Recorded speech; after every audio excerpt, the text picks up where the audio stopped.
What's the magnetic field look like surrounding that bar magnet?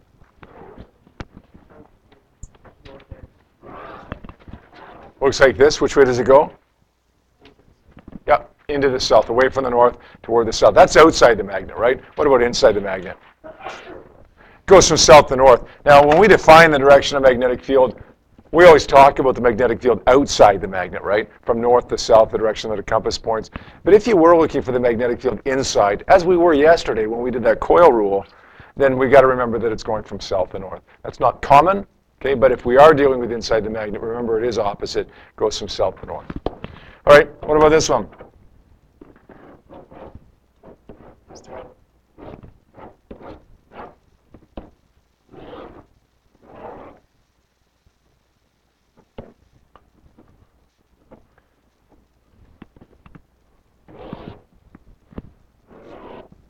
Tell me what's wrong with that one. There don't even have any poles labeled. How can there be anything wrong with it when there's no poles labeled? We can label it whatever we want, right?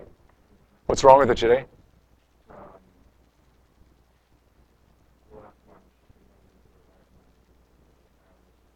Okay, good. If we're drawing the arrows like we have on the right one, then the left one should go towards the left one and they should join up, right? There's another solution to it as well. We could switch the direction of the arrows in this one, or we could switch the direction of the arrows in this one. The bottom line is, right now, the shape of it indicates that we've got like poles, either north and north or south and south, but the direction of the field lines don't match up with that. So let's make one little change to it, okay, and see if we can make it work out here. Let's get rid of these directions, not the field lines themselves, but these directions, and have it go out like this. Does that work now? Yeah, that works now. What's the polarity of this one and this one? We know they're like poles, right? This one's going to be north, this one's going to be north, and obviously south and south. Good. And finally, of course, this is our last one, where we have unlike poles. Do we know which pole is which now? Do we have enough information to tell us which one is which? No, we don't. This could be north, this could be south, or the other way around. This could be north and this could be south. Let's make this one north and this one south. Which way do the field lines go? Towards the south. Away from the north, towards the south. Good. That makes this one north. Field line up here goes left to right. Goes to the right from north to south. This one's south. Field line goes from north to south, or from left to right again. Good?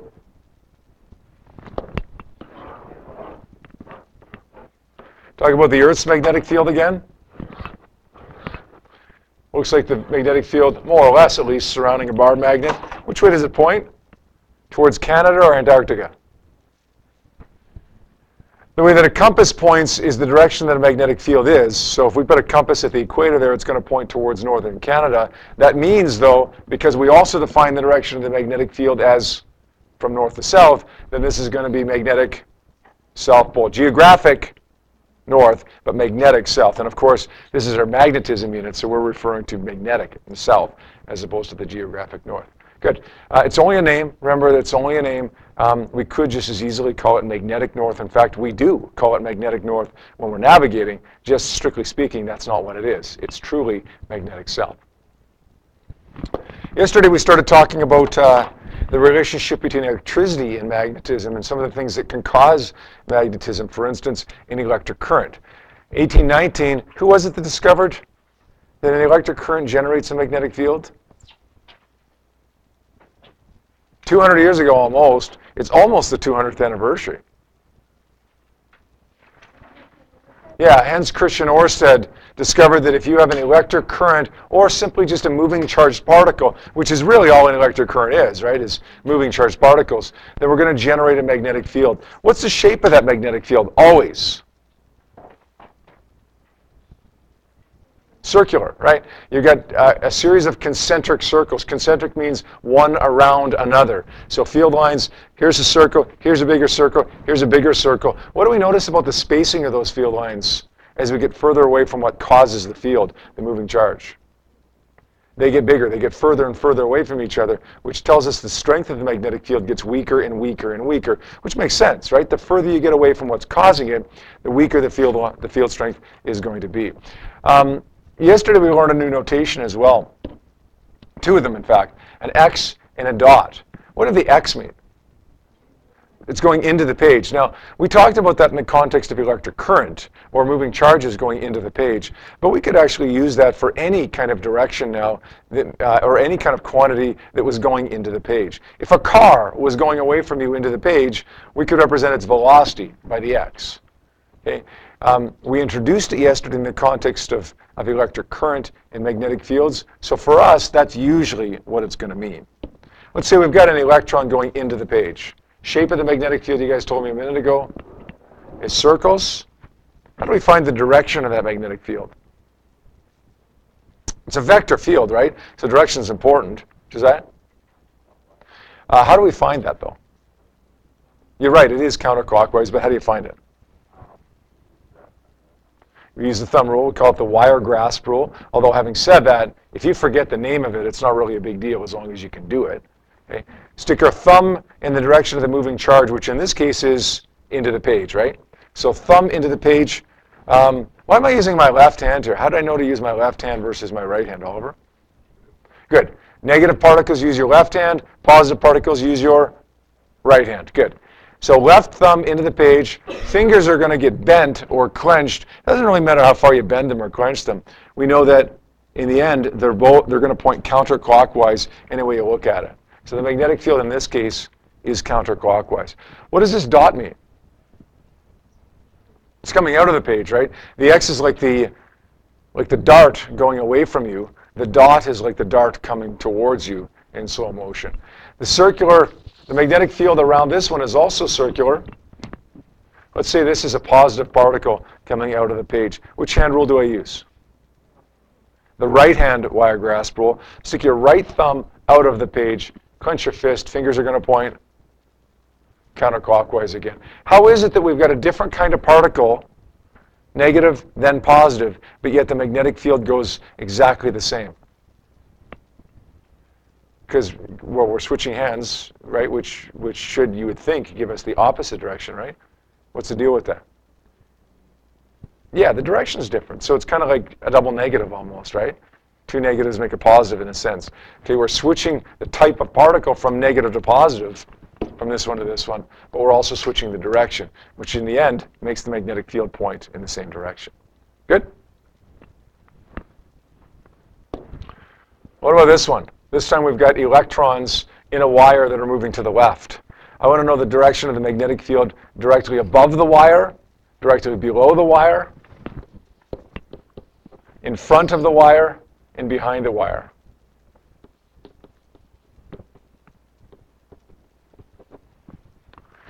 We're going to use the wire grasp rule again. The first wire grasp rule with the left hand, which says stick your thumb in the direction of the particle, fingers get clenched in the direction of the field. Let's use our pen right here as our wire. It's going to the left. Okay, let's stick our left thumb to the left in the direction that pen is. Let's stick our fingers right now. Where are they? They're above the wire. Which way are they pointing? Out of the page. Okay. Right now they're, where are they? In front of the wire. Which way are they pointing? Down.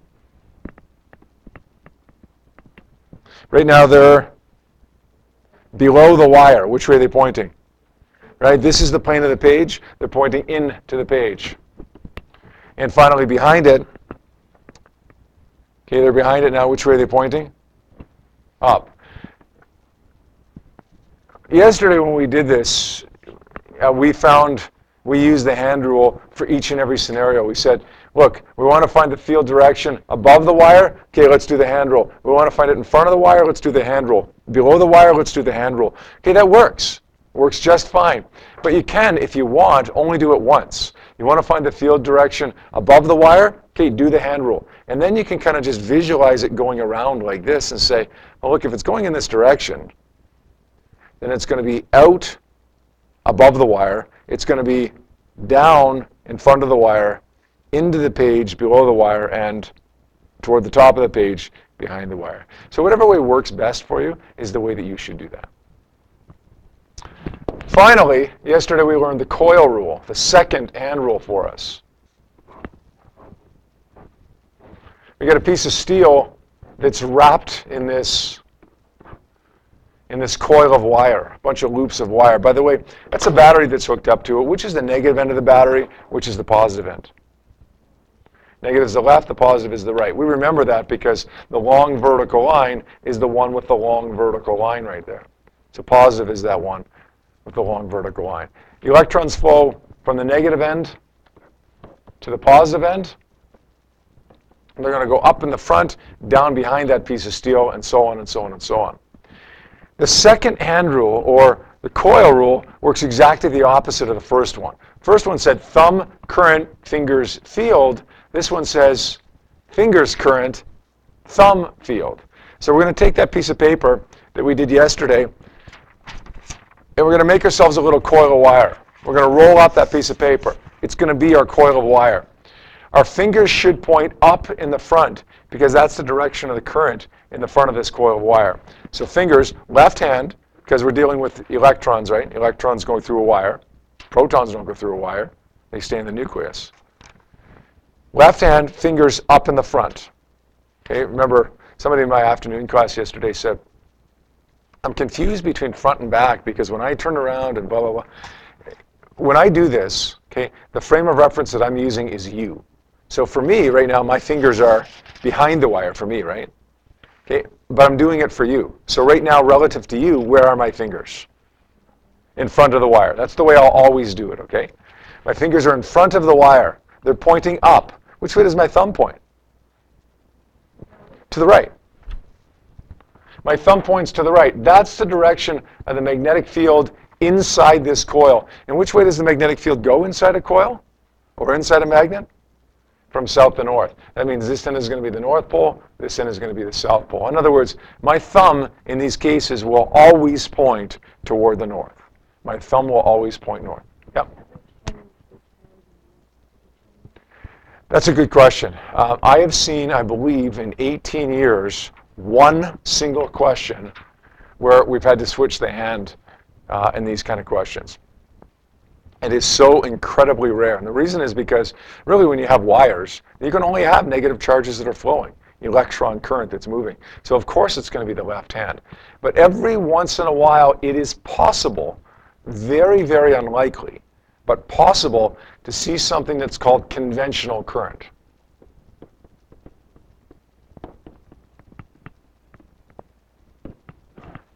If they have, the one question that I saw that was like that, that used that, they bolded conventional current. So to draw attention to that, they bolded it for you.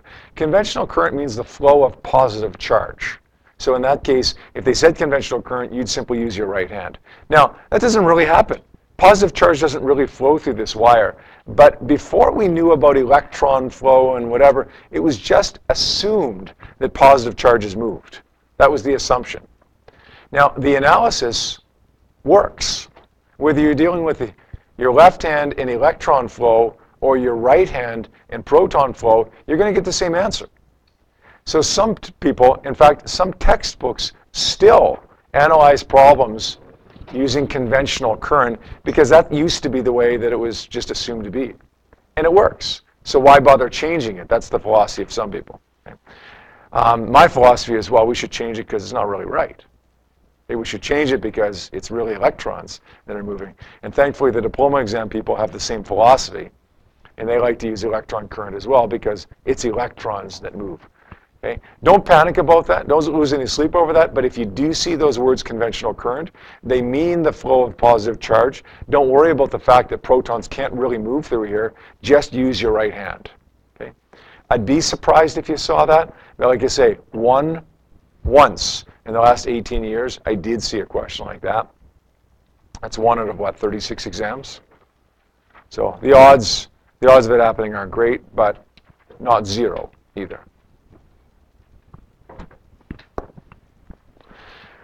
I want to show you a couple applications here of the stuff that we've been talking about. Yesterday we said the discovery that electricity generates magnetism is certainly one of the single biggest discoveries in the history of the world in terms of application of science, in terms of technology.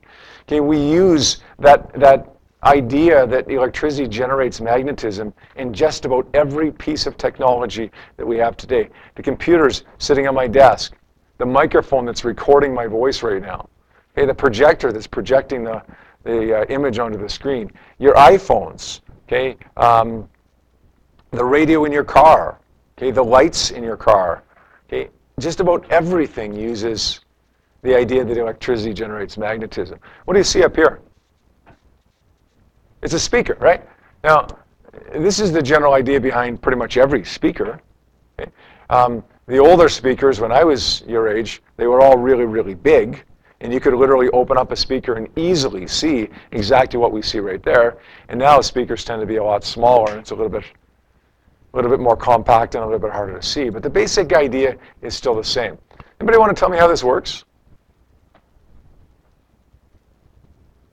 Yep.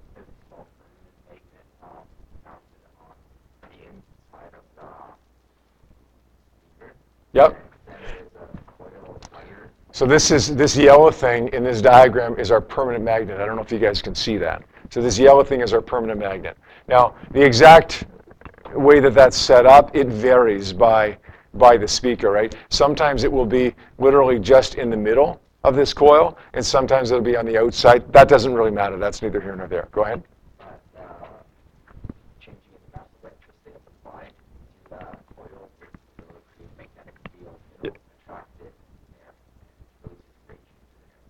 Good, good. This cone is kind of a felt material, and it's essentially attached, not necessarily directly, but it's attached indirectly to this yellow magnet. Okay, as this yellow magnet moves back and forth, then this cone that you see right here will move back and forth as well. So how do we get that yellow thing to move back and forth? Well, if we apply an electric current through the wire that goes around this coil here, okay, as it goes around here, okay, that generates a magnetic field. That magnetic field will either attract or repel the magnet, the permanent magnet that's there. We're not dealing with exactly the same thing we were in the last diagram, right? We're not trying to magnetize the core.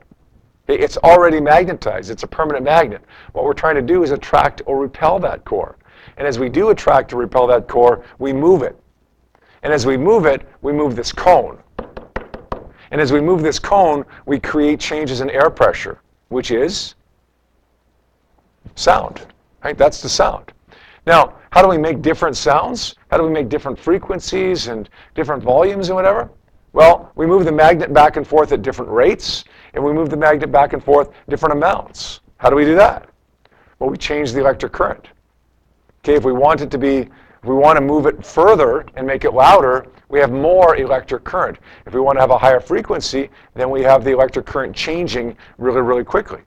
So in the end, the signal that comes from your iPod goes to a speaker. That signal is an electrical signal which goes through this wire and changes the electric current constantly as the sound coming into your iPod changes, which moves the magnet back and forth constantly at different rates, which moves this back and forth at different rates and causes the different sounds that you're supposed to hear.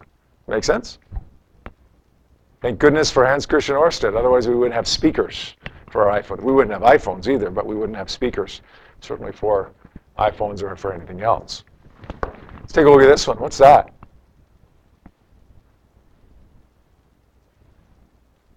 Sorry? It's a bell. It's like a doorbell or a fire alarm. Yeah. What happens here? It's a little unclear actually on this picture here, but hopefully you can see it. This is called a make or break contact right here. We push this button. What happens when we push this button?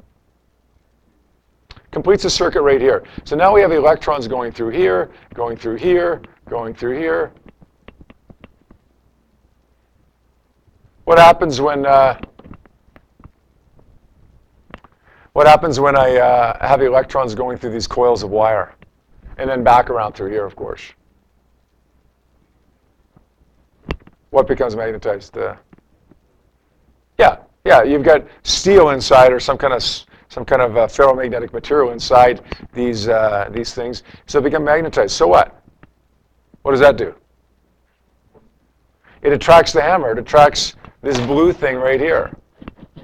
Okay, and that causes the hammer to hit the bell. So you hear a ding. But that's it, right? You hear one ding. That's not good enough to get 800 students out of the school if there's a fire. Okay, that's not good enough to get you going to your front door because you know that there's somebody looking for you at the front door. So what happens?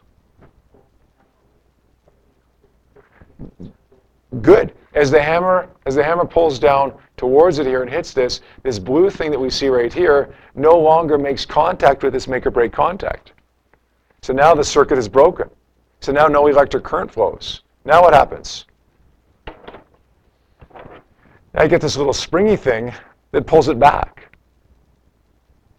So now it gets pulled back. There's no electromagnets here. The cycle starts all over again. Now, as long as you still get your finger on the switch up here, now that electrons, now that it's making contact again, will start flowing again through here. Okay, they'll cause these things to be re-energized, to become electromagnets again, which will once again attract this blue thing right here, which will cause the hammer to hit again, which will break the circuit again, which will cause the spring to pull it back again, and repeat the cycle over and over and over again. As long as you have your finger on this switch up here, this is going to repeat itself over and over and over and over and over again. So you're going to hear what? Ding, ding, ding, ding, ding, ding, ding, right? Does that make sense? We're going to take a look at a couple multiple choice questions, 3 actually, I think, right now. The first one that I'd like you to take a look at, please, is multiple choice number 66. This one's a quick one, so just do multiple choice number 66 in about 20 seconds, and we won't bother submitting question 66, okay? Looks like most of us are saying D here. Let's take a look here, okay? What's wrong with A? It says, given the magnetic fields illustrated above, the magnets will repel in diagrams, whatever. What's wrong with diagram 1? They're going to be attracted to each other. We're not given the polarity of these magnets, but we do know that they've got to be unlike poles, right? Because the field lines join up with each other. If they're unlike poles, then they're not going to repel. So this one's out of the question. Okay, let's take a look at diagram 2. Diagram 2 going to attract or repel? We don't know the polarity here, although we could figure it out, right? Because we know the direction of the field lines. But we don't know the polarity, but we know that the field lines don't join up, so these guys are going to repel each other, correct? Correct. Okay, let's take a look at diagram 3. These are going to attract or repel each other. These guys are going to attract each other because, again, the field lines join up. Okay, they go from one to the other. Okay, if the field lines go from one to the other, then they're not going to repel each other. They're going to attract each other. In other words, they have to be opposite poles. That's not going to work. Take a look at the fourth one. That's the one that we're used to seeing, right? Those field lines join up with each other? Sorry? No, they don't. That means that they've got to be like poles. In fact, this one's going to be north. This one's going to be north. That works. So the answer for this one is, it is D. Good. The next one I want you to look at is 68. I will have you submit this one, please, as multiple choice question number 1. Okay, we want to know the direction of the magnetic field at point P due to those two magnets. Let's take a look at it. The vast majority of people, in fact, 88% of you in this question said D. So let's hope that D is the correct answer. How do you do that? How do you find the direction of the magnetic field caused by these two bar magnets? I'm sorry?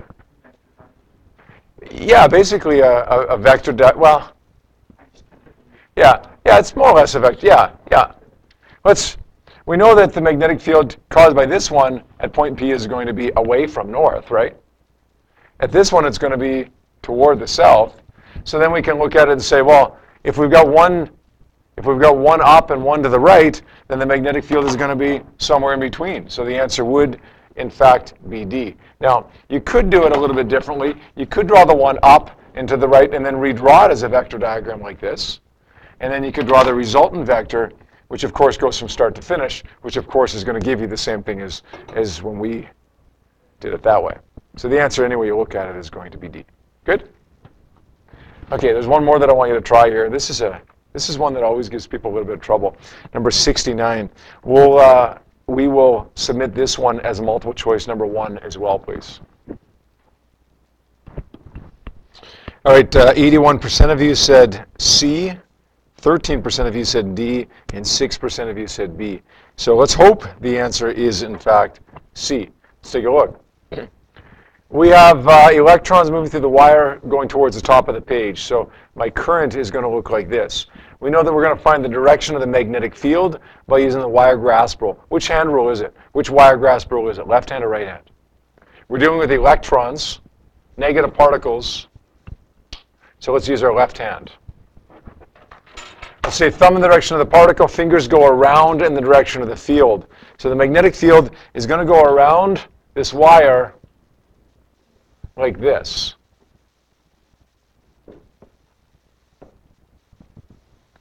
Which compass points in the correct direction? Well, we know the compass is pointing in the direction of the magnetic field. So we should have the compass pointing in the direction that the magnetic field is that we just found using the wire grasp rule. Which one points in the right direction? It's going to be 3. Right? You can see that number 4 points out of the page, but yet the magnetic field should be pointing towards the left. Number 1 points out of the page, but the magnetic field should be into the page. Number 3 points out of the page, the magnetic field should be to the right. Number 3 is the one that has the magnetic field pointing out of the page and has the compass pointing out of the page as well. So C is, in fact, the correct answer. Good? All right. I'm going to have you give you some questions right now that are going to be homework. You probably will have an opportunity a little bit later to work on these questions, but we're going to keep moving for now. The questions that I want you to work on, please, are on page 592. And they are questions 2, 5 to 8, and 10 to 16. 2, 5 to 8, and 10 to 16. There's about 13 questions there. And as I say, you'll get a chance to work on those probably a little bit later in class. So yesterday we spent the whole day, and today we spent most of the day talking about charged particles generating magnetic fields. Okay, that's well established now. That was discovered in 1819, almost 200 years ago. Moving charged particles generate magnetic fields. By the way, stationary charges don't. Stationary charges generate still electric fields, and because they have mass, they'll generate gravitational fields, but they won't generate magnetic fields. It's got to be moving to produce the magnetic field. What if you have a moving charged particle that generates its own magnetic field, but that is exposed to an already existing magnetic field? We'll call it an external magnetic field, one that was already there. Maybe there's a bar magnet sitting somewhere, and a charged particle goes through that magnetic field. Or maybe a charged particle from the sun experiences the Earth's magnetic field. Well, now you get 2 magnetic fields. Now you got the one that was just generated by the moving charged particle, but you've got the one that was already there as well. We know that whenever we have 2 magnetic fields, what happens? There's going to be an interaction between the 2, right?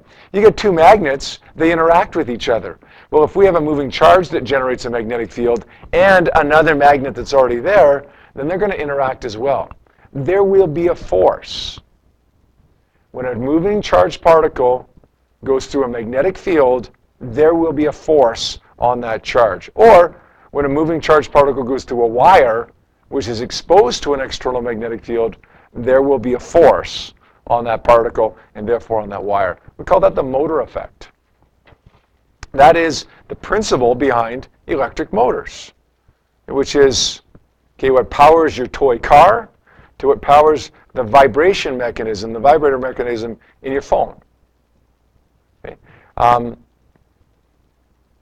Electric current generates magnetic field, but if that current is exposed to an already existing magnetic field, then the 2 magnetic fields will interact to produce a force on the charge or a force on the wire. We can find out which way the force acts by using what we call the hand rule for deflection. Again, if it's a negative particle, we're going to use the left hand rule for deflection. If it's a positive particle, we're going to use the right hand rule for deflection. You can see in this diagram, we've got a magnetic field, of course, going from north to south. We've got a charged particle that's going kind of diagonally here. The way this works, a little bit different than the wire grasp rule. This time we're going to say thumb in the direction of the current, just like it was with the wire grasp rule. Fingers are going to be stretched out this time, not clenched, but stretched out. They're going to point in the direction of the magnetic field. So you can see in this diagram, we've got a particle going this way. We've got our fingers going this way because that's the way the field is. My palm will automatically point in the direction of the magnetic force. You know what, I'll give you a simpler two-dimensional diagram for this. Here's two magnets, a north pole and a south pole. They generate a magnetic field that goes from north to south. Say there's a charged particle. Let's make it a negative particle. It's going this way through that magnetic field, perpendicular to that magnetic field. We're going to stick our thumb in the direction of the particle, okay, which is in the diagram that I'm drawing, down the page. My finger's in the direction of the field, which is from north to south. And my palm will point in the direction of the force, which is which way? Which way is my palm pointing here? Into the page, right?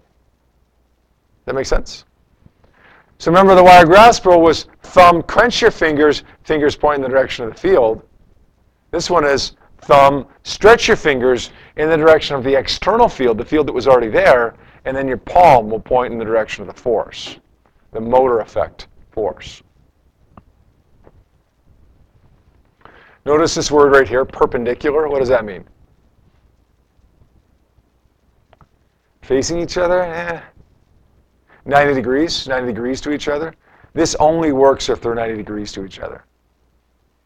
Okay, you can't use this hand rule for deflection if they're not 90 degrees to each other. It shouldn't say the left hand rule for deflection. It should say the left hand rule for deflection, right? And of course, if it's a positive particle, then we're going to switch it from the left hand rule for deflection to the right hand rule. Good. Put a little summary on the board here. For this one, your thumb goes in the direction of the moving charge, just like it did with the wire grasp rule. Your fingers this time are going to be straight.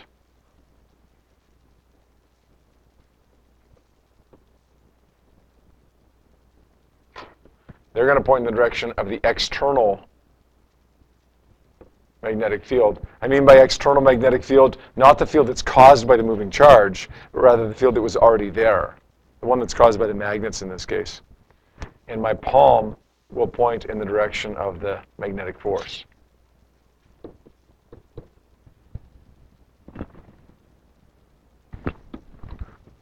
When we know how to find the direction of the magnetic force, there's got to be a way to find its value, the magnitude of the magnetic force. We can do that by learning a new equation. It says F is equal to QVB. Notice, though, beside or around the F, there's a couple lines, a couple vertical lines. What does that mean? Absolute value, right. That means that we can use this equation to find the magnetic force, at least the magnitude of the magnetic force. Magnetic force is a vector. It has a direction, but we're not going to get it out of this equation. How do we get it? If we can't get the direction from the equation, where are we going to get the direction from? The hand rule for deflection. Okay, we already have the direction using that hand rule. So it's a vector, but the equation is not going to give us the direction. We also see the absolute value around B, the magnetic field. Just means that we're not going to pay any attention to the direction of the field in this equation. We're just going to plug in its value. It's a vector, but we're not going to use its direction. Then you see beside the V, that means speed, of course, the speed of the particle. Beside the V, you see this upside down T. What does that mean? That's a new one. The upside down T as a subscript for the speed there. It means perpendicular. It means this equation only works if V and B are perpendicular to each other. In other words, the charged particle is moving perpendicular to the field. Okay? If the charge and the magnetic field are perpendicular to each other, then the equation F is equal to QVB applies. If the charged particle is moving parallel to the field, then the magnetic force, you might think this one's going to be harder. It isn't. The magnetic force is 0. In other words, if the charged particle is going this way, the magnetic field is going this way, there is no force. If the charge is going this way and the field is going this way, there is no force. If they're perpendicular, we can find its value by QVB. If they're parallel, there is no value, so there's nothing to find. If there's something other than perpendicular or parallel, we got to modify this equation a little bit, but we wouldn't have to do that in Physics 30. That's something that's beyond Physics 30. So the only situations you'll see is if they're parallel, where the force is 0, and you don't have to calculate anything, or perpendicular, in which case you can use the equation you just learned it.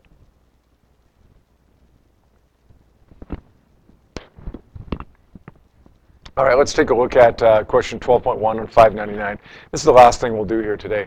It says an electron is traveling at 3.2 times 10 to the 5 perpendicular. That's important, perpendicular. Okay, for us, it's either going to be parallel or perpendicular. If it's parallel, then that's what we root for, right? Because if it's parallel, the answer is just 0. There is no force. If it's perpendicular, that's okay too. There's a little bit more work to it, but we know how to do that if it's perpendicular. The magnetic field strength is 2.2 times 10 to the minus 1 Tesla. What's the magnetic force? Remember, force is a vector, so if we can, we need to find both the magnitude and the direction. Here's the speed. Here's the magnetic field strength. We want to find the magnetic force. Let's use the equation F is equal to QVB. Q is, it's an electron, so it's 1.6 times 10 to the minus 19. Or is it negative 1.6?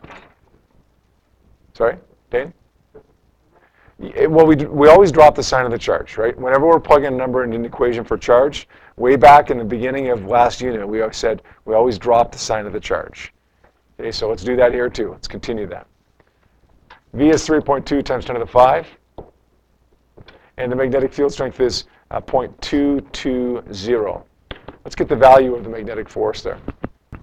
We multiply those together, we get 1.12, or 1.13, I should say, times 10 to the negative 1.13, times 10 to the negative 14 newtons. It's a pretty small force, but we're also dealing with a pretty small particle, like an electron, right? Now we also have to find the direction. We're going to find that by the hand rule for deflection. Let's stick our thumb, left thumb or right thumb? Left thumb because it's a negative particle. Left thumb in the direction of the particle, which they've got it kind of drawn three-dimensional here as much as they can. But what does that really mean? What are they trying to show us there? It's into the page, right? I would have probably drawn that like this. North, south, the particle is going into the page, represented by this X.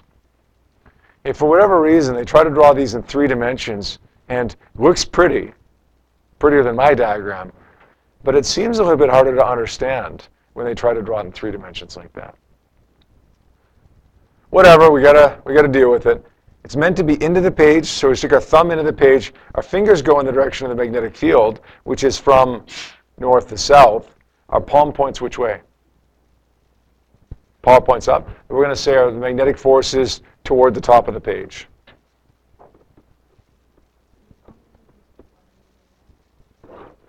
Well, in this case, it would have to be toward the bottom or the top, because if there's 3 dimensions, x, y, and z, and you're going to use all 3 dimensions. Already, we've used the x dimension for the field. We've used the z dimension for the movement of the particle. So the y dimension has to be the direction of the magnetic force, right? Either up or down. But in some other context, right, some other questions, it wouldn't necessarily be up or down. For instance, Lorraine, let's just do a quick other one here, just on the fly here.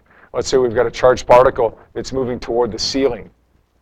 Okay, charged particle, negative particle moving towards the ceiling. We've got a magnetic field pointing towards the back of the room. Which way is the force?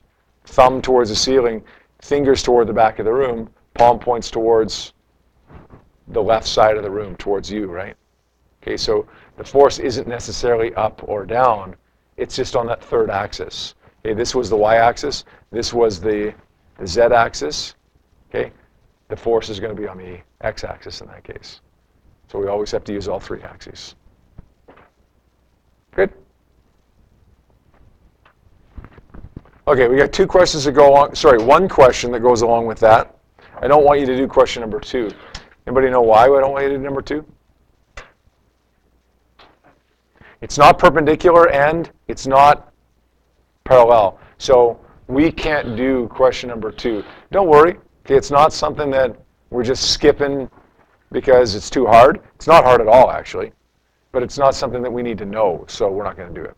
So do question number 1 in addition to those check and reflect courses that I assigned earlier, and then that's it.